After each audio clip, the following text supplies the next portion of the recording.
Hello friends, আমি শুভম। আবার প্রলয় 2 এর ট্রেলার বেরিয়েছে, দেখলাম আমি। কেমন লাগলো সেটা নিয়ে কথা বলবো এই ভিডিওতে। এবার আমি জানি আপনারা অনেকেই আছেন যারা বাংলা সিনেমার পাশে দাঁড়াও দাঁড়াও এই কথা সবসময় আমাদের বলতে থাকেন, এবং যখন বাংলা সিনেমার পাশে দাঁড়ানোর সময় আসে তখন তারাই পালিয়ে যান। তাদের উদ্দেশ্যে আমি বলছি, আবার প্রলয় বেরিয়েছিল অনেকদিন আগে, এবার বেরোচ্ছে আবার প্রলয় 2। টাইম অনেকটা এগিয়েছে, সিনেমা ইভলভ করেছে, সিনেমা যে টেকনোলজি সেটা ইভলভ করেছে। এবার আপনি কন্টেন্ট ছেড়ে দিন। যারা বাংলা সিনেমার পাশে দাঁড়াও দাঁড়াও এই কথাগুলো বলে তাদের উদ্দেশ্যে বলছি, কন্টেন্ট ছেড়ে দিন। আবার প্রলয় আর আবার প্রলয় 2 এই দুটো ট্রেলার দেখুন। আবার প্রলয় 2 এর থেকে আবার প্রলয় ট্রেলার ফার ফার বেটার। এই ট্রেলারটা ছোট করা হয়েছে, আবার প্রলয় ট্রেলার আরো বড় ছিল, এর থেকে আরো বড় ছিল, 10 সেকেন্ড 12 সেকেন্ড। এটা আরো ছোট করা হয়েছে, কিন্তু সব দেখিয়ে ছোট করা হয়েছে, সব গল্পই তো রিভিল করে দিয়েছে।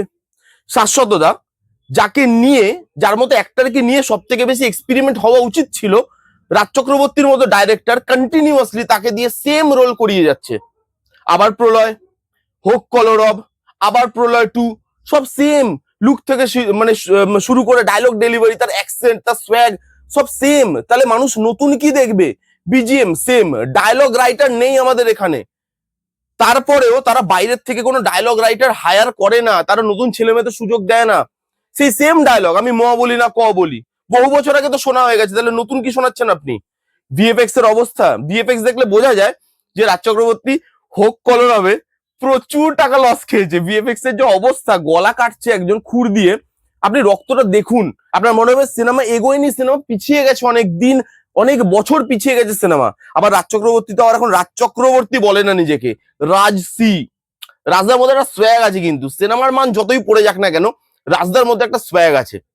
রাজ চক্রবর্তীর থেকে আমরা ভালো কিছু চাই, জানি তিনি কপি করে, তবুও আমি অনেক সময় অনেক ভিডিওতে বলেছি যে রাজদা কপি করলেও রাজদার কপিগুলো না দেখার মতো কপি হয়, এরকম না যে ফালতু কপি বানায়।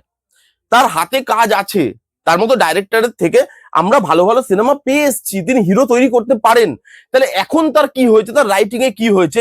Same look and feel, same সবকিছু, সেম বিজিএম, অ্যাক্টরকে সেম ভাবে প্রেজেন্ট করা। শাশ্বতদার মতো আপনি অ্যাক্টর নিচ্ছেন, তাকে নিয়ে আপনি এক্সপেরিমেন্ট করছেন না, তাকে নিয়ে ব্যাক টু ব্যাক আপনি সেম জিনিস করিয়ে যাচ্ছেন।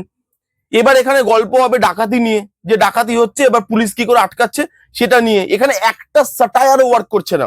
একদম লাস্টে গিয়ে পার্থ নিয়ে একটা স্যাটায়ার আছে, পলিটিক্যাল স্যাটায়ার, সেটা পর্যন্ত ওয়ার্ক করছে না।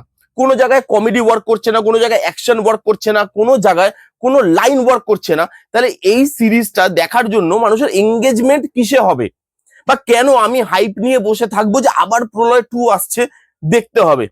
আবার প্রলয়ের ট্রেলার, আবার বলছি, আবার প্রলয়ের ট্রেলার এর থেকে ফার ফার বেটার ছিল। দেখে মনে হচ্ছিল, এক তো অনেক দিন অনেক বছর বাদে এসছিল, প্রলয়ের পর আবার প্রলয় অনেক দিন বাদে এসছিল, যার জন্য ওই গ্যাপটায় মানুষের একটা হাইপ বেড়েছিল, যেহেতু মানে প্রলয় কাল্ট ক্লাসিক, তো সেখানে মানুষের একটা হাইপ বেড়েছিল যে আবার প্রলয়তে কি করে, তার জন্য তো একটা মানুষের হাইপ ছিল। এবং এখন এত ঘন ঘন আবার প্রলয় এলো, তারপরেই কিছুদিন পরেই আবার প্রলয় 2 চলে এলো। তো মানুষ একই জিনিস দেখছে, এত কম দিনের গ্যাপে দেখছে, তাহলে সে বাংলা সিনেমার পাশে কি করে দাঁড়াবে বস?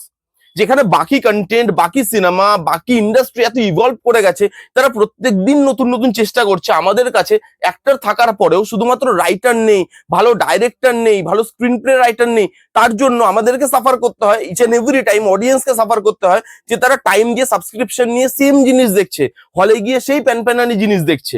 আমি বারবার বলেছি যে ভালো সিনেমাগুলো আপনারা দেখুন, নাহলে এই জিনিস দেখতে হবে বারবার। আপনারা বারবার অ্যাজ অডিয়েন্স ঠকবেন এবং মেকার্সরা আপনাদেরকে ঠকিয়ে যাবে। এটা নিয়ে আমার কোনো হাইপ নেই, সত্যি কথা বলতে। আপনারা রাগ করতে পারেন, গালাগালি দিতে পারেন, এবং আমি হ্যাবিচুয়েটেড এখন, ঠিক আছে, আমার কোনো যায় আসে না। সত্যিটা সত্যি, আমি সবসময় বলে এসেছি, এখনো বলছি, পরেও বলবো। তো আপনারা বলতেই পারেন, বাট আমার এই ট্রেলারটা ভালো লাগেনি, এই সিরিজটার জন্য কোনো হাইপ অন্তত আমার মধ্যে তৈরি হচ্ছে না। আপনারা কারা কারা দেখেছেন আবার প্রলয় 2 এর ট্রেলার, আপনাদের কিরকম লেগেছে কমেন্ট করে জানান। যারা যারা দেখেননি জান গিয়ে দেখুন, কেমন লাগলো রিভিউটা জানাতে ভুলবেন না। ভালো লাগলে please give it a Thums up, like করবেন, কমেন্ট করবেন, শেয়ার করবেন, চ্যানেলটাকে মাস্ট সাবস্ক্রাইব করবেন। দেখা হচ্ছে নেক্সট কোনো ভিডিওতে, ততক্ষণ bye bye, take care and be safe.